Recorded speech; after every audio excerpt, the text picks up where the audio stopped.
I thought while I'm paddling, I would do a little on-the-water review of this Stealth Fisha 555. And we can compare it to my Hobie Revolution 13. Now, first off, I think this thing's totally awesome. I love it. But I'd be the first to admit that it's not for everybody.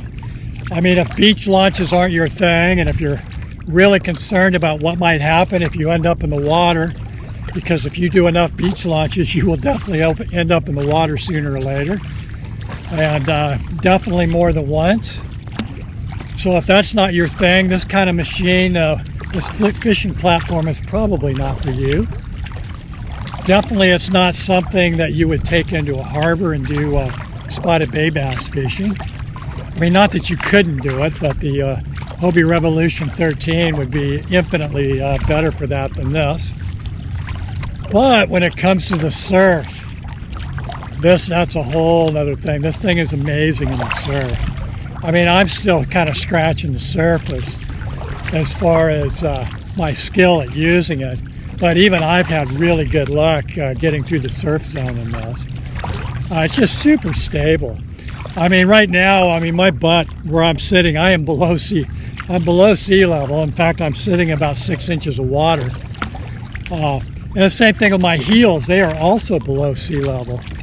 So, you know, if you compare that to the Hobie Revolution 13, even when the seat is in its lowest position, you're still fairly far above the ocean surface, and then your feet are up on the Mirage Drive, and so you have quite a bit of a higher center of gravity on the Hobie Revolution 13 than you do on this. That's why, even though this is only 27 inches wide, it is incredibly stable.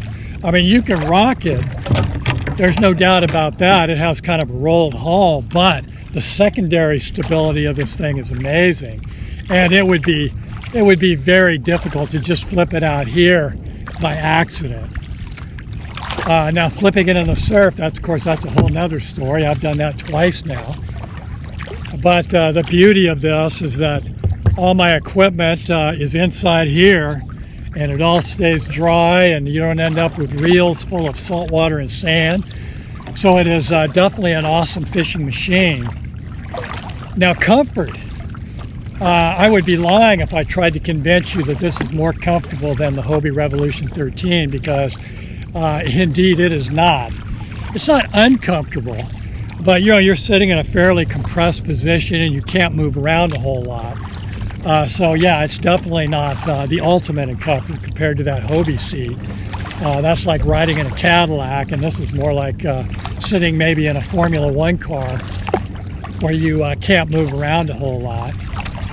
Which brings up another point. If you have any back issues, this is probably also not the machine for you, because between the sitting position and paddling, it's pretty core intensive.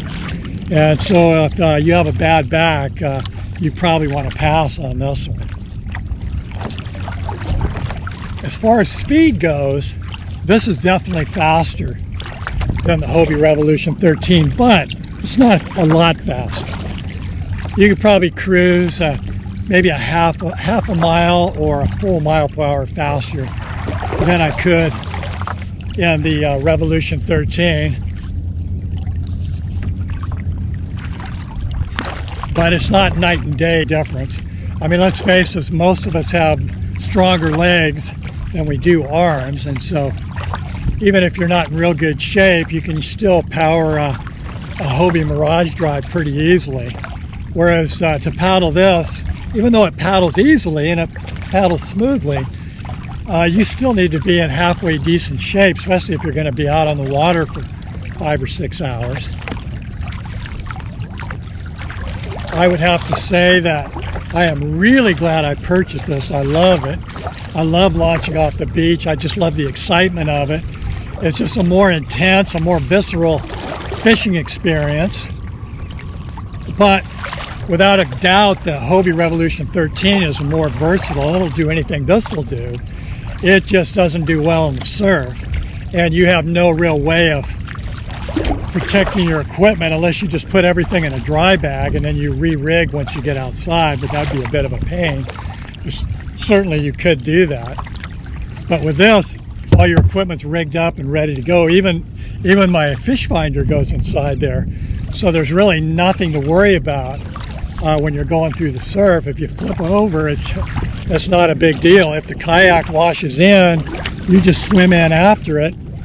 And if you're done fishing, you just drag the kayak up on the beach. And if you happen to eat it on the way out, you just spin it around, put your butt back in the seat, and give it another try. It's definitely a no harm, no foul situation. So, long story short, I love this thing, but I will definitely not be giving up my Hobie Revolution 13. It's time for this episode of Lost Horizon Fishing to come to an end. If you enjoyed this video, smash that like button and show a senior citizen some love.